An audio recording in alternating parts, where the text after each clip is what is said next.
Hormuz প্রণালীতে মার্কিন অবরোধ এবং পাল্টাপাল্টি হামলার মধ্যেই থমকে গেছে ইরান যুক্তরাষ্ট্র যুদ্ধবিরোধী আলোচনা। একদিকে খোঁজা হচ্ছে শান্তির পথ, অন্যদিকে হরমুজ প্রণালী এবং কেশম দ্বীপে খবর মিলেছে মার্কিন হামলার। তবে বসে নেই ইরানও। জবাবে কুয়েত ও বাহরাইনে ক্ষেপণাস্ত্র ও ড্রোন হামলা চালায় বিপ্লবী গার্ড। সময়ের সাথে সাথে দেখা দেয় নিত্য নতুন প্রয়োজন। রেডি থাকতে হয় প্রতি মুহূর্ত। তাই এলো ইনোভার, যেন আপনি লাইফে থাকেন রেডি প্রতিদিন। Innova, designed for now. মধ্যপ্রাচ্যে উত্তেজনা যেন থামছেই না। যুক্তরাষ্ট্র ও ইরানের পাল্টাপাল্টি হামলায় ফের রণক্ষেত্র গোটা অঞ্চল। আর এর মধ্যেই যুদ্ধবিরতি আলোচনা এখন প্রায় ভেঙে পড়ার মুখে।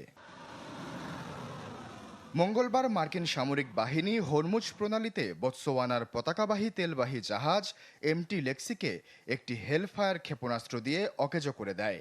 মার্কিন সেন্ট্রাল কমান্ড বা সেন্টকম জানায়, জাহাজটি কুয়েতের কাছে ইরানের খার্ক দ্বীপের দিকে যাচ্ছিল। এটি গেল ১৩ এপ্রিল শুরু হওয়া মার্কিন অবরোধে অকেজো হওয়া ষষ্ঠ জাহাজ। এ পর্যন্ত মোট ১২২টি জাহাজকে পথ ঘুরিয়ে দিয়েছে মার্কিন নৌবাহিনী।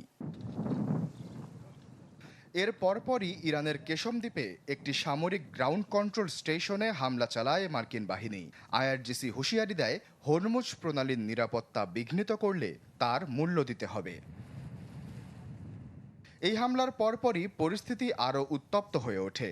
বাহরাইনে অবস্থিত মার্কিন পঞ্চম নৌবহরের সদর দপ্তরে ক্ষেপণাস্ত্র ও ড্রোন হামলা চালায় ইরানের বিপ্লবী গার্ড বাহিনী। এরপরই সাইরেন বেজে ওঠে কুয়েতে। যদিও দুই মিত্র দেশেই এসব হামলা প্রতিহতের দাবি করেছে যুক্তরাষ্ট্র। এই সংঘাতের মাঝেই কূটনৈতিক মহলে দুটি সম্পূর্ণ বিপরীত বার্তা আসছে। মার্কিন পররাষ্ট্রমন্ত্রী মার্কো রুবিও সিনেটের পররাষ্ট্র কমিটিতে প্রথমবারের মতো হাজির হয়ে দাবি করেছেন, ইরানের সাথে চুক্তি এখনও নাগালের মধ্যেই। তিনি বলেছেন, পরমাণু কর্মসূচিতে আপোস করতে সম্মত তেহরান।